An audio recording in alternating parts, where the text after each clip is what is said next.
Bonjour à tous, dans cette vidéo on va voir comment installer OpenMediaVault sur son NAS. Allez, c'est parti. Et nous revoilà sur Google, donc là nous avons le site d'OpenMediaVault, vous allez télécharger l'ISO. L'ISO c'est seulement le fichier image qui va nous servir à voir l'OS. Donc vous allez prendre du coup OpenMediaVault, vous allez faire download ici. Pour ceux qui ne savent pas, j'ai mis moi-même sur mon NAS à moi OpenMediaVault que c'est beaucoup mieux que Windows Server et je fais forcément un serveur Minecraft grâce au conteneur Docker d'OpenMediaVault. Alors pour l'ISO, du coup vous êtes download, vous allez faire la stable version pour éviter d'avoir des crashs. Vous cliquez, ça va installer l'ISO et c'est nickel. C'est bon. Ici nous allons prendre Putty. Putty c'est quoi? Ça va vous permettre de contrôler le NAS à distance sans toujours avoir besoin de prendre son clavier, aller de votre salon, machin, contrôler. Donc je vous mets tous les liens dans la description. Donc Putty, vous allez cliquer sur ici, here. Et vous allez télécharger, si vous êtes sur Windows, vous allez télécharger la version, c'est la version que vous avez, 64 bits, x32, celle-là, etc. Après, si vous avez une version, voilà. Puis vous êtes petit, voilà, next, tranquille. Après, il va falloir pour créer la clé bootable, il va falloir Rufus. Donc Rufus, c'est là, vous allez faire téléchargement, c'est là, vous allez arriver là, vous baissez, téléchargement. Rufus 3.17, vous cliquez, vous ouvrez le programme et voilà, c'est bon. Et ça par contre tout le monde n'est pas obligé de le prendre, juste moi pour la vidéo, car je vais faire la machine virtuelle, enfin non plutôt je vais faire un pseudo-NAS sur mon PC à moi grâce à une machine virtuelle, qui d'ailleurs vous verrez plus tard dans la vidéo, j'ai eu des problèmes. Donc du coup vous allez prendre ça, vous allez mettre Windows Host, macOS X, etc. Et c'est la même chose que les deux autres. Et voilà, c'est bon. Donc là, c'est parti. Je vous retrouve sous VirtualBox. Je retrouve du coup ceux qui ont skippé Pesant et nous. Donc là, du coup, sur l'interface d'OpenMediaVault qui vient de tomber, d'accord. Donc du coup, on va faire entrée et installation normale. Bon, du coup, je l'ai pas fait parce que j'ai mis trop de temps. Voilà, donc nous allons faire français parce qu'on est français en France. En français. Voilà. Actuellement, il démarre. Il est en train de faire tous ces bails là.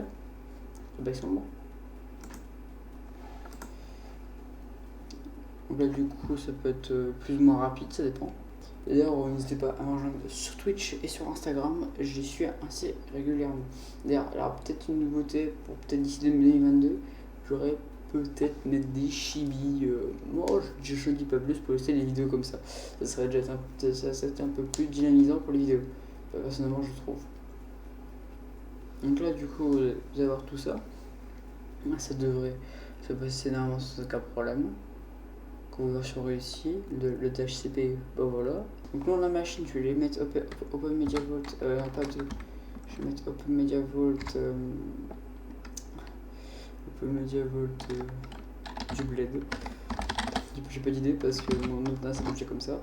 Nom de domaine local. Si vous avez un nom de domaine, mettez-le. Personnellement, je n'ai pas dû le mettre local, du coup, c'est sur mon réseau local. Un mot de passe pour ça, c'est un mot de passe pour supérieur root. Quand on démarre dans la console, on va mettre root et le mot de passe du supérieur. Donc le mot de passe, vous mettez un truc vous mettez un mot de passe, pour ça vous mettez un truc au pif. Hein. Tac. Je vais le remettre. Tac. Voilà, donc là du coup on fait tous ces petits bails là. Voilà, et là c'est le système, et là du coup on se retrouve tout à l'heure.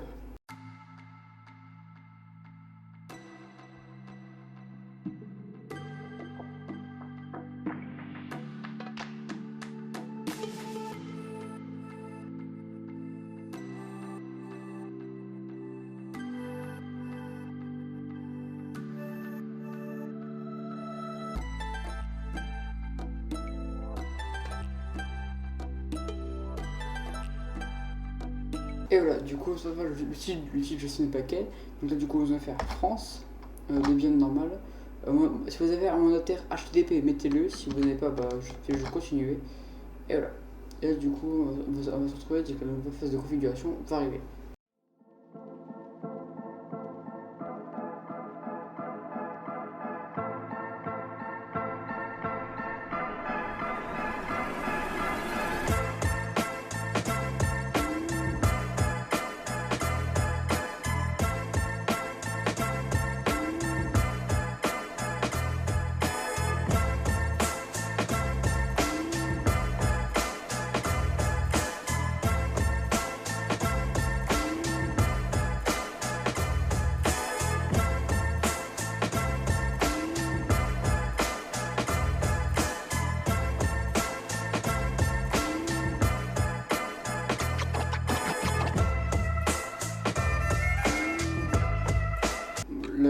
du coup, vous faites votre périphérique, du coup, votre disque, vous l'installez, et voilà.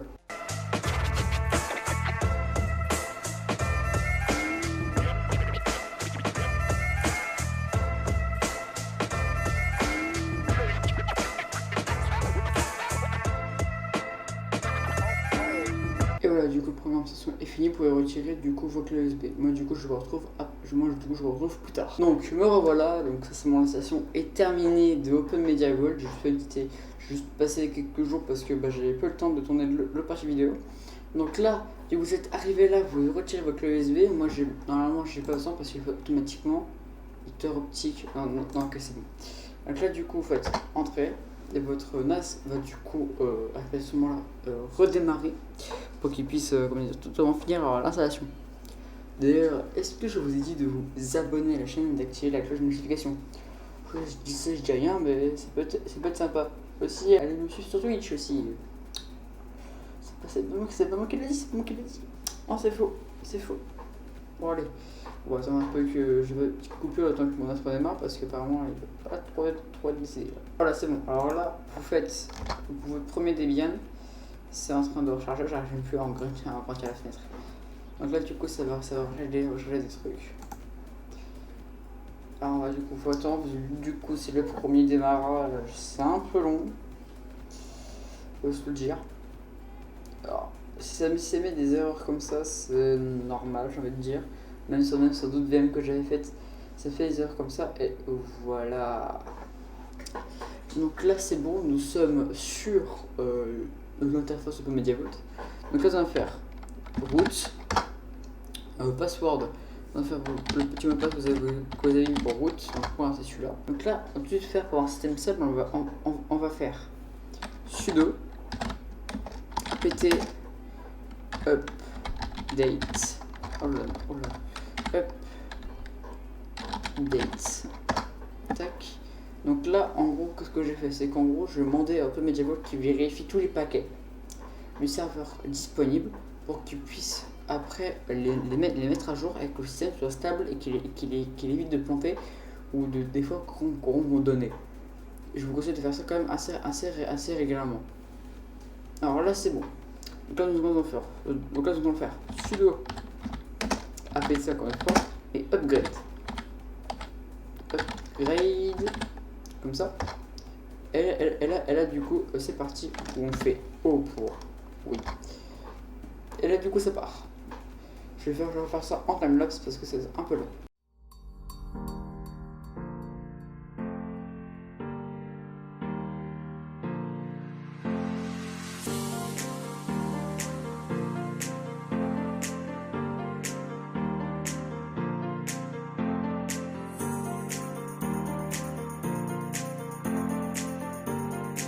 C'est bon, il est enfin fini de mettre à jour. Donc là, du coup, vous pouvez redémarrer. Je vais pas le faire parce qu'il faut attendre 1 minute 30. C'est très chiant. Donc, moi, du coup, je vais pas le faire. Je conseille quand même de redémarrer avant. Donc là, du coup, je vais faire IS, si je ne me trompe pas. Non, merde. ISA. Oh merde. ISA. Non, putain, IP. Je m'en souviens plus. IPA. Voilà. Je m'en souviens plus. On va trouver. Voilà, celle-là. Je vous mettrai un petit zoom à l'écran, mais c'est l'IP 512.1.92, si je ne me trompe pas. Je vais vous montrer Putty. Alors, Putty, c'est un petit logiciel comme le RDP de Windows, qui permet de contrôler la distance. Donc là, du coup, on va faire 192.168.1.92. Open. On va mettre accept. Login, du coup, vous retapez root. Password, vous retapez votre passe, du coup, c'est ça. Voilà, et là, du coup, je peux refaire des commandes, etc. Et voilà. Et la chose, c'est Putty, ça vous permettra de contrôler votre NAS. Dit que vous avez dit que voilà. Parce que en gros, vous avez fini ça. Tous les paramètres se feront ça sur un site web. Du coup, vous aurez plus besoin d'avoir encore vos NAS comme ça. Il faut juste le laisser brancher, connecter à internet et juste débrancher l'écran, clavier souris et c'est bon. Donc là, du coup, c'est bon, on finit avec la VM, j'ai comme laissé allumer. Donc au 192.1.92, ok. Donc là, du coup, je vais aller sur Google Chrome. Je vais taper l'IP 512.68.1.92. 92. Là, vous voyez l'IP de mon autre NAS, vous pouvez pas y accéder parce que c'est mon réseau à moi. Donc là, du coup, vous voyez que je me connecte au contrôle panel et c'est nickel. Du coup, ce que je vais faire, je vais agrandir. Alors, le mot de passe, ça c'est tout pas défaut. On va faire admin. Comment ça va rester toujours cet admin.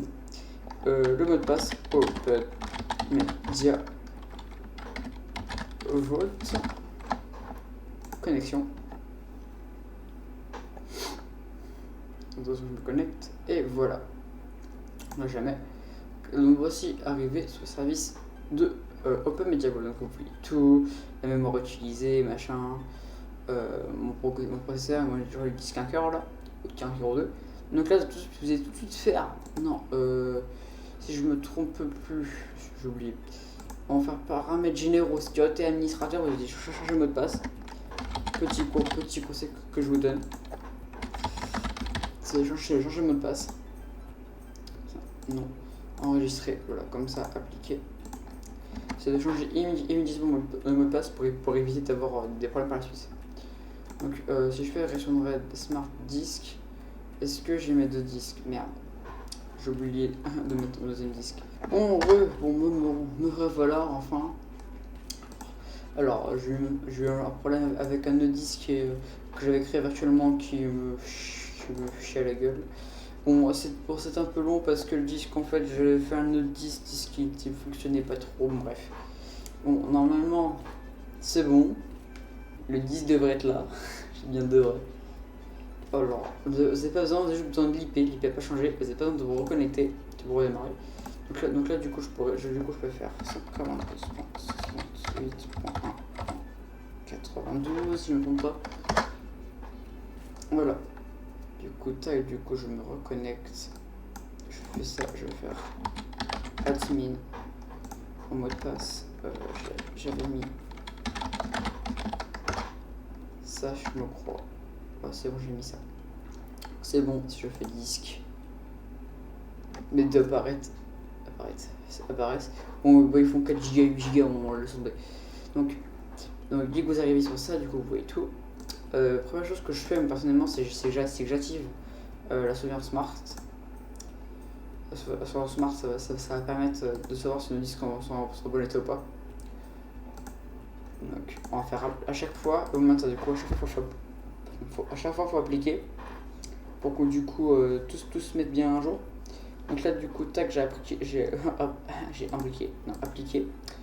Et ça devrait pas tarder à apparaître si je ne me trompe pas. Alors, information, attribut, journal de test, fermé, entendu. Voilà.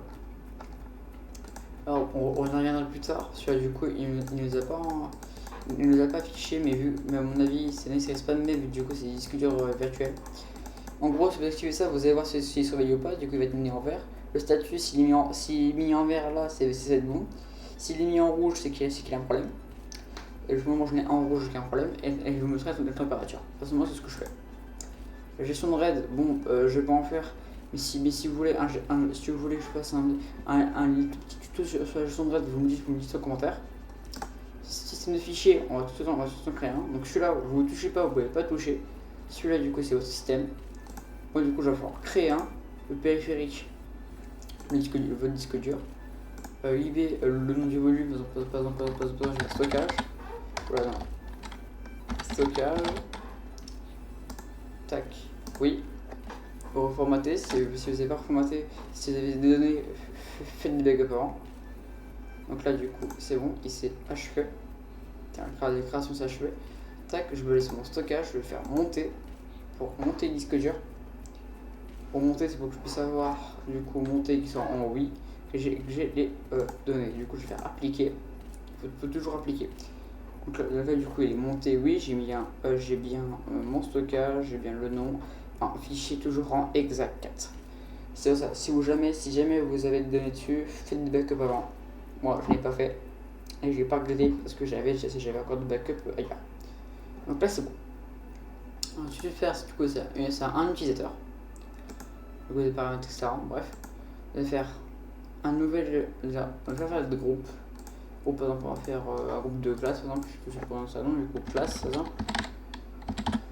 Classe enregistrée. Je vais mettre de copif. Alors ajouter, par exemple on va faire, on va ajouter lui. Vous mettez tout ça, en mot de passe je vais mettre ça, ça. Interdire, si vous voulez que non, les gens modifient leur mot de passe, ben voilà. Groupe, je peux mettre du coup en groupe classe. Enregistrer. Alors c'est qu'en gros ça, si jamais quelqu'un n'est pas dans un groupe, vous créez un fichier, je sais pas, je vais monter ça, un dossier à partager, qui est par exemple sur le groupe là, que personne du groupe, que seulement les membres du groupe peuvent le voir. Si les membres du groupe là pourront les voir, mais les membres du groupe ne vont pas voir. Bref, je vais vous montrer ça. Du coup, je vais faire dossier partagé. Ajoute un dossier. Nous on va faire par exemple document, donc plutôt PDF. Là, périphérique, vous choisissez votre stockage ou votre aide. Donc là, du coup, vous faites administrateur lecture écriture, utilisateur lecture écriture. Vous faites ça. Comme ça, ceux qui mettent rien du tout, ils n'auront pas accès aux fichiers. Donc là, du coup, je vous faites enregistrer. On appelle ça les guests. Enregistrer, donc là, c'est bon. J'ai bel et bien mon petit du coup PDF qui s'est mis. Il est marqué comme référencé, non. Pourquoi? On va voir ça tout de suite. Là, tout de suite, on va aller dans le SMB. SMB de Windows, du coup, je vais vous montrer ça juste après, c'est quoi. C'est important, on va faire paramètres généraux, on va activer, enregistrer, pour qu'on puisse marcher. Caractère, hosted à limiter les caractères, ok. Je sais pas pourquoi il met ça, enculé. Voilà. Il y a des problèmes, il faut que j'y aille, je sais pas pourquoi. Dossier partagé, vous allez sélectionner votre dossier. Public, vous allez le faire non, parce que vous n'utilisez pas. Commentaire, si vous voulez. Lecture seule, voilà. Après, vous mettez vos petits paramètres. Personnellement, je modifie rien. Tac, voilà. Normalement, ça devrait être bel et bien référencé parce que le SMB, je sais pas trop, il est mis un message d'erreur. Du coup, quand je vais aller dans mon tableau de bord, voilà. Quand je vais dans mon tableau de bord, SMB est pas activé. Pourquoi Active-le. Host name, to cast caractère when using SMB, c'est fait. Bah. Mais. Voir le détail. Bah, c'est ce qui arrive. Normalement, bon, je sais pas pourquoi. Le groupe de travail du serveur, on va faire. Je sais pas, genre 68.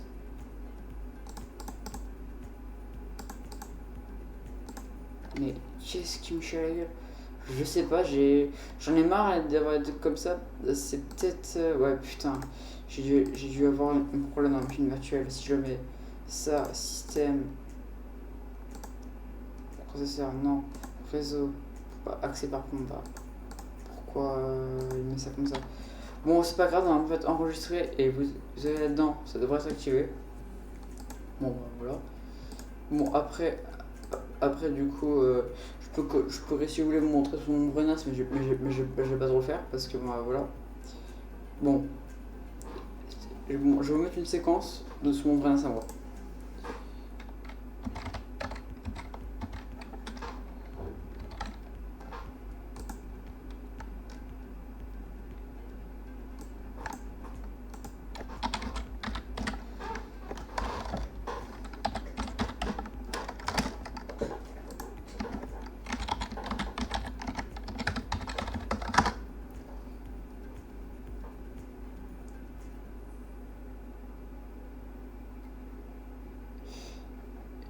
Ça commence à foutre ça. Et moi, du coup, sur mon NAS, vous pouvez voir, du coup, j'avais activé le FTP, le SMB et du coup, les SSH qui est déjà activé.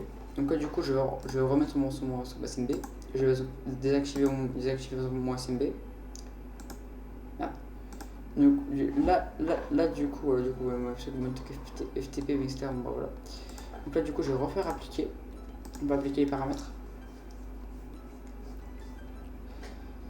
Du coup, mon SMB sera du coup désactivé. Je peux même, si je veux aussi faire un petit explorateur de fichiers. Tu peux du coup aller sur mon réseau. Sur mon réseau local, aller sur mon serveur qui devrait être pas loin. Bah non, du coup il est plus, c'est normal. Ok, là du coup il est plus sur mon réseau local, c'est normal parce que bah je viens du coup de désactiver le SMB. Je vais vous cacher moi aussi, je me suis partagé. Je vais réactiver le SMB, enregistrer le SMB, et voilà. Normalement, c'est vous faire ça sur votre machine à vous. C'est vous faire ça. Moi ça le fait pas. Parce que tout simplement, vu que je suis en machine virtuelle ou VM, ça marche des fois, par exemple, de temps en temps, c'est comme avec le FTP, c'est fois ça fonctionne pas. Le FTP c'est pareil, juste vous activez, c'est bon. Vous allez faire partage et vous mettez vos dossiers, ça vous faites ajouter, etc. Et vous aurez du coup dans votre FTP vous prenez Fazil par exemple. Le NSF, etc. Bon, après je vais pas activer parce que je n'ai pas besoin. Et c'est ça, je fais ça. Par exemple, moi du coup sur mon âge j'ai fait ça. Sur mes smarts, du coup je vais voir mes périphériques. Je vais pas tellement vous cacher parce que vous voyez pas tout. Donc quoi du coup vous voyez du coup sur mon scooter qu'un problème, vous voyez tout que l'appareil a quelques mauvais secteurs. Et l'autre est nickel. Du coup vous voyez les températures, etc. Voilà, vous voyez tout, c'est programmé. Moi j'ai juste activé ça, c'est tout. En gestion de RAID, j'en ai pas fait parce que je pouvais pas en faire. Voilà, j'ai comme qui apparaît, c'est un plaisir. Et voilà, du coup ça sera tout. J'ai fait un peu le tour, mais en utilisateur, oh merde, hop là. Donc là, donc c'est bon, c'était tout. J'ai à peu près, j'ai fait le tour. Désolé de cette conteuse mauvaise aventure avec ma vie. Donc, donc, n'hésitez pas à vous abonner, à liker, à commenter, etc. à partager pour connaître la musique. C'était Stringle, à la prochaine, à plus.